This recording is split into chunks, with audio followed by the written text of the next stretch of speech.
Carl Jung exposes how to love anyone without attachment. When we think of love, most people immediately picture intense emotions, deep connections, or even distant relationships that feel impossible to live without. But have you ever asked yourself, is the love we glorify truly love? Or is it just another form of attachment? Society teaches us that love means possession, that it requires holding on, binding ourselves to another person. Romantic stories paint love as a state where, without the other person, we suffer to the point of being unable to exist. But is that really true? Or is it simply a belief designed to hide a more unsettling reality, that most of what we call love is, in fact, just emotional dependency? Welcome to Practical Philosophy, where we relentlessly question what seems obvious, where we peel back the layers of illusion to uncover the true nature of reality and human psychology. If you are looking for easy answers, this might not be the place for you. But if you seek a sharper lens to view life, if you refuse to accept surface-level truths without questioning their foundations, then you've come to the right place. Today, we are diving into one of the greatest paradoxes of human existence. Why does what we call love often come hand in hand with fear, suffering, and sometimes even the loss of ourselves? Is there a way to love without being bound by invisible chains? And how can we shift from attachment-driven love to a free, non-possessive, and unburdened love, the kind of love that Carl Jung hinted at in his profound psychological insights? Let's start with a simple but brutal truth. Most people don't love. They attach. The true nature of love, and why most of us have misunderstood it. If you've ever felt desperate when someone left you, if you've ever felt like you were losing a part of yourself when a relationship ended, then you've directly experienced this.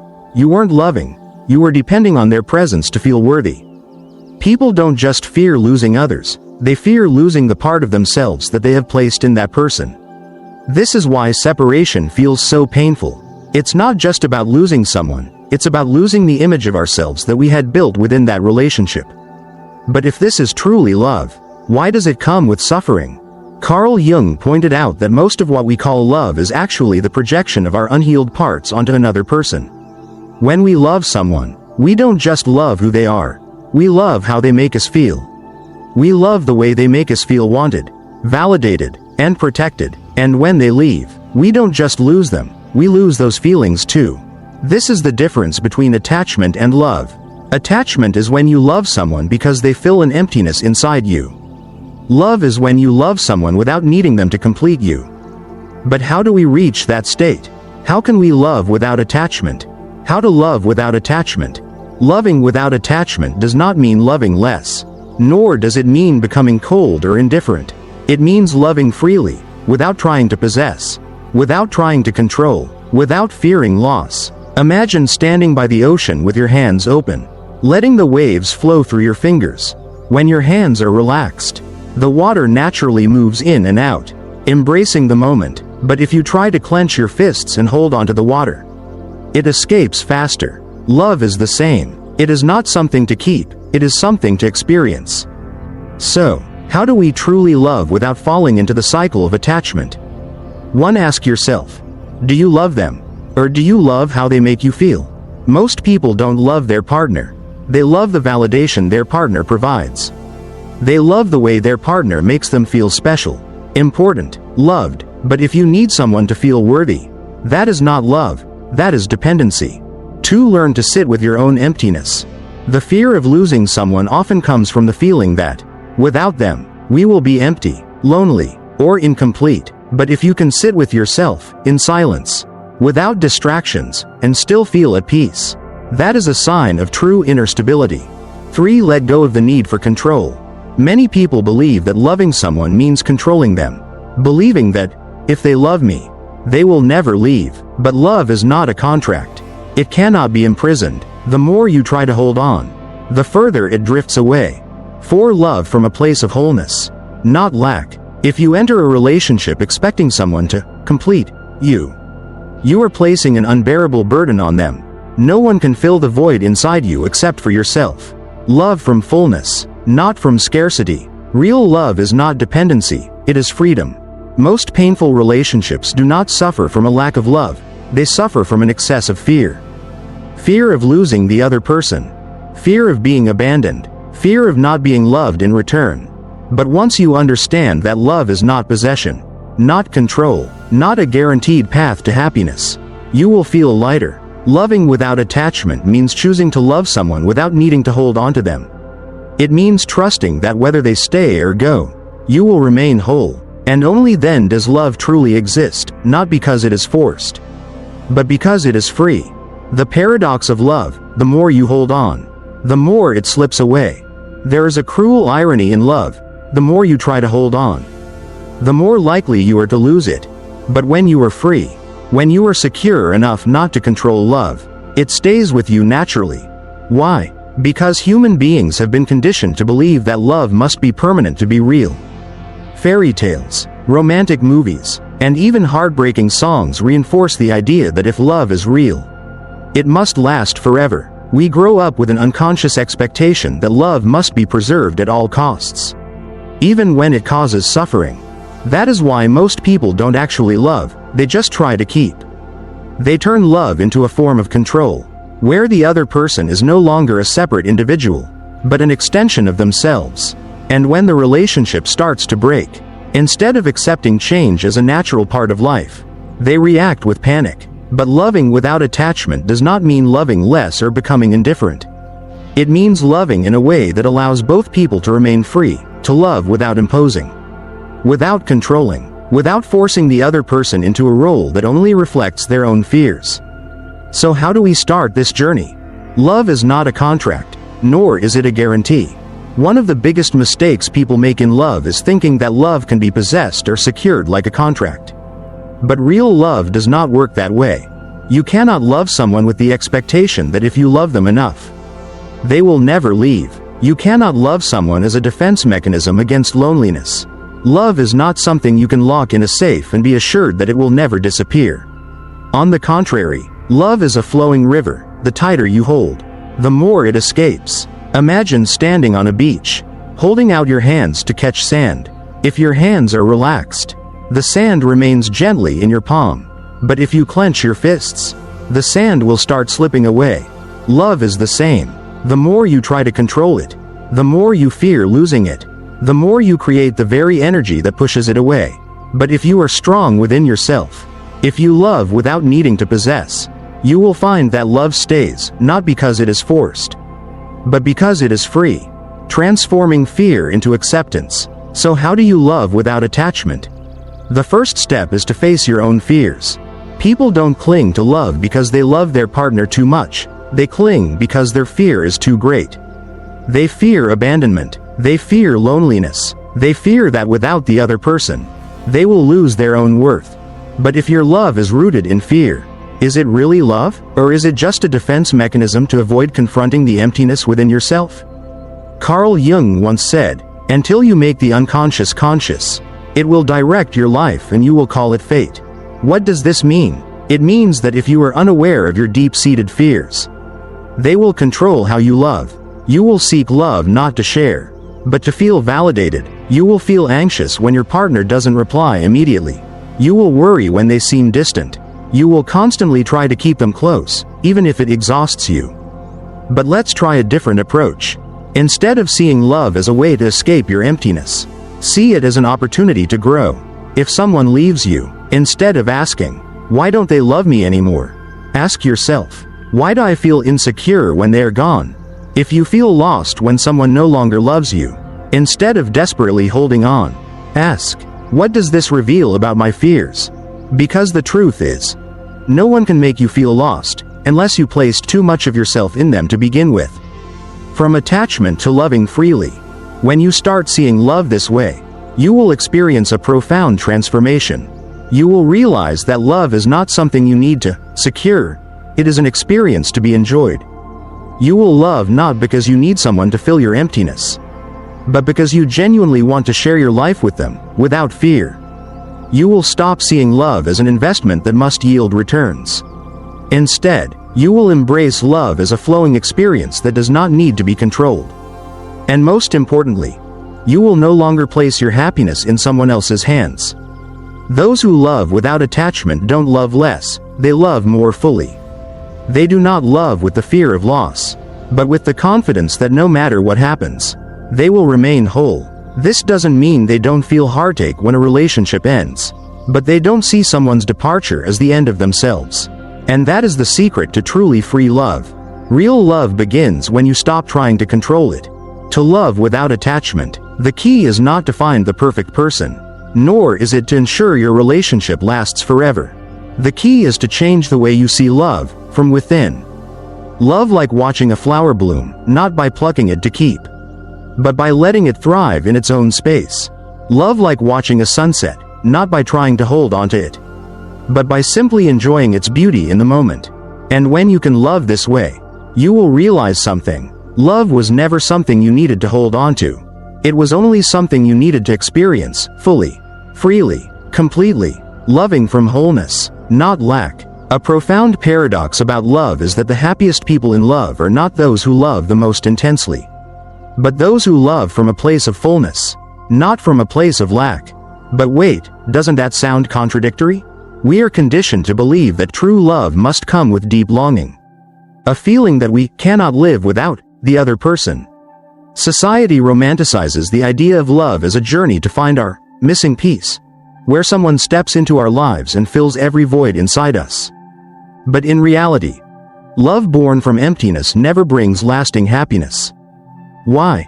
Because when you love someone from a place of inner emptiness, you are not really loving them. You are loving how they make you feel.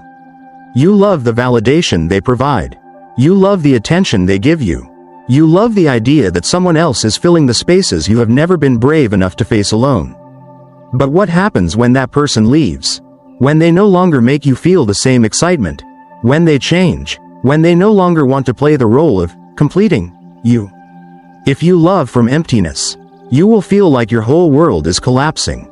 If you love from wholeness, you will feel loss, but you will remain whole. This does not mean you won't feel sadness when a relationship ends. It only means that losing someone does not mean losing yourself. So how do you love from wholeness rather than lack? Love is not a rescue mission, it is an extension of you. People who love from emptiness don't realize one thing. They are not truly seeking love, they are seeking salvation. They hope that love will make them feel whole, heal their past wounds, give their life meaning. But love is not meant to be a cure for your soul. It is not obligated to soothe the pains you have never dared to face. If you feel that you cannot be happy without someone in your life, the problem is not love, it is the emptiness within you. A relationship cannot make you whole if you have not first learned how to stand on your own. On the other hand, those who love from wholeness do not love because they need another person to complete them. They love because they have so much joy, energy, and happiness that they want to share it. They love because they want to love, not because they need love to survive. This one difference is the foundation of every healthy relationship. Learning to love without needing someone to save you. If you realize that you've loved from a place of lack, don't worry, most of us have. We grow up in a world filled with false messages about love, where movies and novels teach us that true love means you can't live without someone. But you can learn to love differently. 1. Ask yourself, if I had no one by my side, could I still be happy? This is a simple yet powerful question. If your answer is no, then it's a sign that you are seeking love as a way to escape loneliness, rather than because you truly want to share your life with someone. If you cannot feel okay being alone, then searching for someone to fill that emptiness will only lead to dependency, not love. 2. Build your own happiness before seeking love. Imagine two people. One feels happy, fulfilled, and loves their life. The other feels empty, dissatisfied, and desperately seeks someone to make them feel better. If you are the first person, you enter a relationship with a mindset ready to share, without demanding, without controlling, without expecting someone to fix you. But if you are the second person, you will unconsciously create a dangerous cycle, where you depend on love to feel okay, and when love disappears, you feel completely empty. 3. Change the way you talk to yourself. Pay attention to the thoughts you repeat in your mind. If you think, I need someone to be happy, replace it with, I can be happy, whether or not I have someone by my side. If you believe, I am nothing without them, remind yourself, I am whole, even when I am alone. These statements may seem simple, but they have the power to change your entire perception of love, from something you must have to survive, into something you freely choose. Real love does not come from desperation, it comes from wholeness. Think back to the times you felt obsessed with someone. Was it really love, or was it just the emptiness inside you, begging to be filled? True love does not come from lack. It comes from abundance. It is not a journey to find someone to complete you. It is a journey to discover yourself so that you can love without being bound by fear. And when you love from a place of wholeness, something magical happens. You no longer love with the fear of losing. You no longer expect someone else to make you happy. You no longer feel the need to hold on tightly to keep love from leaving. Instead, you love the way the sun shines, without holding anything back. Without demands, without control, simply because it is your nature to love. And that is when love becomes most beautiful, not because it is forced, but because it is free. Love does not need control to exist. There is a paradox that few people are willing to face. The more you try to control love, the more likely you are to lose it. But when you release control, love has the space to grow naturally and last longer. Why do people try to control love? Because deep down, we are afraid. Afraid of losing the person we love. Afraid of being abandoned. Afraid that if we don't guard love carefully, it will disappear like smoke. So we create rules, expectations, and restrictions to make sure that the other person stays with us forever and that they will always love us in the way we want. We call this love, but in reality, it is possession disguised as love.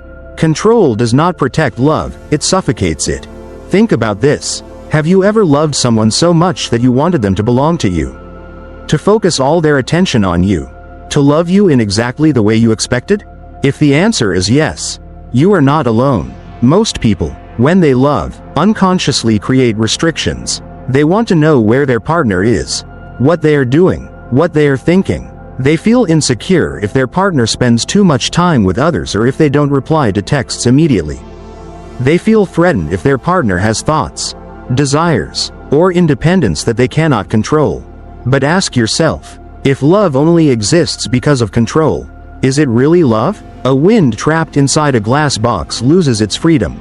A bird locked in a cage loses its ability to fly. Love is the same. It cannot survive under control. The more you try to hold onto it, the more you push it away. Carl Jung once said, "Everything that we try to control ends up controlling us." So what happens when you try to control love? You become anxious, suspicious, constantly insecure. You feel the need for constant reassurance. You create invisible rules and expectations to keep love in place. You panic when your partner expresses independence. And eventually, you turn into someone even you wouldn't want to be, someone who loves out of fear, not out of freedom. Love is not a contract of ownership. Listen to the way people talk about love. You are mine. I can't live without you. If you love me, you will never leave me. These statements sound romantic, but look deeper. They are not pure expressions of love. They are commands of control. Why must love come with ownership? Imagine holding a beautiful flower. You have two choices. You can let it grow freely, appreciating its beauty in its natural form. Or you can pluck it to keep it with you, only to watch it slowly wither and die. Love is the same. It only truly exists when you give it the space to breathe. When you let the other person be who they are, instead of forcing them to love you in a way that fits your expectations. But if you don't control love, how do you know it will stay? This is the question that terrifies people. But the answer is simple. Real love does not need control, it stays because it chooses to. From control to freedom in love. So how do you love without needing to control? 1. Realize that you cannot own a person. People are independent beings with their own thoughts, emotions, and choices. If love only exists when forced, then it is not love, it is dependency. 2. Learn to trust. Control comes from fear. When you fear losing someone, you try to control them. But the paradox is that control itself pushes them away. 3. Give your partner space to grow. Love is not about merging into one person. A healthy relationship allows both people to have their own space, passions, and independence without feeling guilty. Love only exists when it is free. You can control someone's actions for a while, but you cannot control their heart forever. Real love is not ownership, it is freedom. When you love without clinging, love feels lighter. When you love without fear, love lasts longer. When you love without control, your partner chooses to stay, not because they have to, but because they want to. Because love is not a contract, it is a free connection. And only in freedom can love truly exist. Loving without fear. Fear is an invisible yet powerful enemy. It infiltrates every aspect of human life, and love is no exception. Fear makes us love with caution, with doubt, with the constant anxiety of losing what we have. It pulls us into a cycle of control, attachment, jealousy, and even suffering, even when love is still there. We fear that if we don't hold on tightly, love will slip away. We fear that if we don't meet expectations, the other person will leave. We fear getting hurt, being replaced, loving too much only to be left alone in the end. But here's the paradox. When you love with fear, you are not really loving, you are just protecting yourself. You are not truly enjoying love, you are just trying to ensure that you won't be abandoned. You are not really loving the other person. You are just using them as a guarantee of your own emotional safety. So how do you love without fear? How do you enter a relationship without feeling like you're placing a bet with your heart? Let's start with an important truth. You cannot control love, but you can control the way you love. Fear turns love into a survival game. Since the dawn of time, the human brain has been wired for survival. In primitive times, fear helped our ancestors survive predators in harsh environments. But today, when physical threats have decreased, fear has evolved into something more complex, the fear of emotional pain in love. Love, by its very nature, is vulnerable. When we open our hearts to someone, we also expose our deepest insecurities. We trust, we hope, we attach, and that makes us afraid.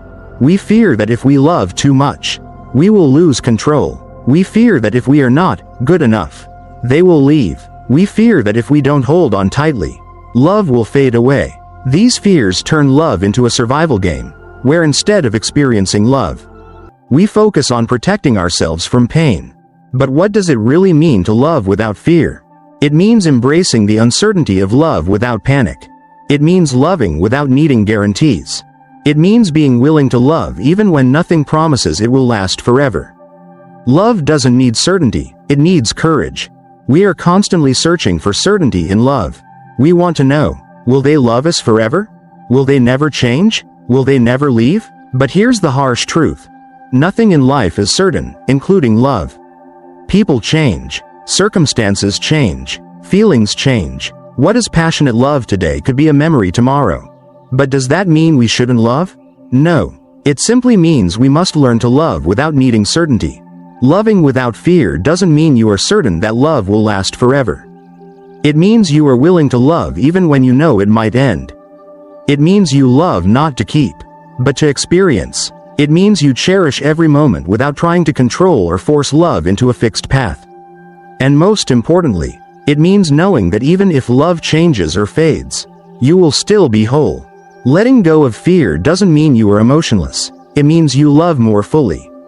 Many people believe that if they love without fear, they will become indifferent, that they will love shallowly, without care or depth. But the truth is the opposite. Those who love without fear are not emotionless. They are the ones who love most sincerely. Because when you love without fear, you love from freedom, not from chains. You love because you want to love, not because you need someone to make you feel whole. You love with your full presence, not from a place of defensiveness. You love without expecting the other person to guarantee anything for you. And when love is not bound by fear, it becomes the purest, strongest, and most beautiful version of itself. When you no longer fear losing, you love more authentically. Imagine loving someone without fearing their absence. What does that mean? It means you no longer feel the need to control them. It means you no longer panic when they don't text back immediately. It means you no longer cling desperately when they need space. You allow them to be free, and that makes love lighter, stronger, and more lasting. Remember this: when love requires fear to exist, it is not love, it is dependency. But when you can love without fear, you will realize that love is never something you can lose. Because even if that person is no longer by your side, the love you experienced, the moments you cherished, the depth of connection you felt, those will always belong to you. Love is not a possession you can hold on to. Love is an experience you can embrace, one that no fear can take away. So the final question is, do you dare to love without fear? Free love. Love without possession. Few people realize this. The more you try to hold on to love, the more likely you are to lose it. But when love is free, it has the potential to last forever in its truest form. We have discussed attachment, control, and fear in love. Humans spend most of their lives learning how to love, but very few ever learn how to love without possession.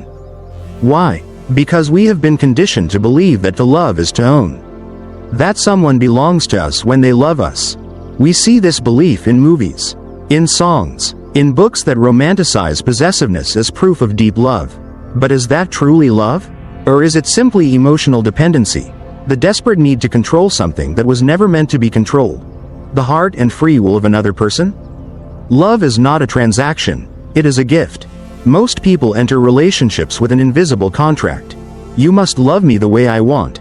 You must never change. If you love me, you must always prioritize me above all else. We love as if we are signing a contract, believing that if someone truly loves us, they must express it in a specific way. If they don't, we feel fearful, insecure, and start controlling them. But ask yourself, does love need a contract to exist? If you truly love someone, would you rather they stay with you because they have to, or because they genuinely want to? If love can only survive through control and restrictions, is it really love? Loving without possession means loving from wholeness, not lack. There's a famous saying, you cannot keep a bird by locking it in a cage, you only know it belongs with you when it chooses to stay freely. Love is the same. When you love without possession, you give the other person the right to choose. And that choice makes love more valuable than any contract. Think back to a moment when you loved someone purely, without expecting anything in return. A moment when you loved just for the sake of loving, not because you needed them to make you feel complete. That is the purest form of love, love without fear, without control, without the need to cling. Many people fear that if they don't hold on to love, it will disappear. But here's the real paradox. When you stop trying to control love, it has the space to truly grow. Because love is not something that can be stolen, fought over, or lost. Love is an experience, and no one can take your experiences away from you. Final words, and a question for you. Now, ask yourself, how have you been loving? Do you love to hold on? Or do you love to experience? Do you love out of fear? Or do you love from a place of freedom? If you realize that you have loved with fear, with control, with the anxiety of loss, don't blame yourself. Most of us have been there. But from this moment on, you can choose a different way to love. You can choose to love without needing to possess. You can choose to love without fear. You can choose to love in a way that love truly deserves to be loved. And when you do, you will discover that love was never something you could lose. It was only something you needed to learn how to experience in a completely new way. Would you dare to love this way? Share your thoughts in the comments below. Have you ever loved without fear? Do you believe that love can exist without possession? If you found this content valuable, don't forget to hit like, subscribe to Practical Philosophy, and turn on notifications so you won't miss deeper philosophical insights. Thank you for being with us. See you in the next video.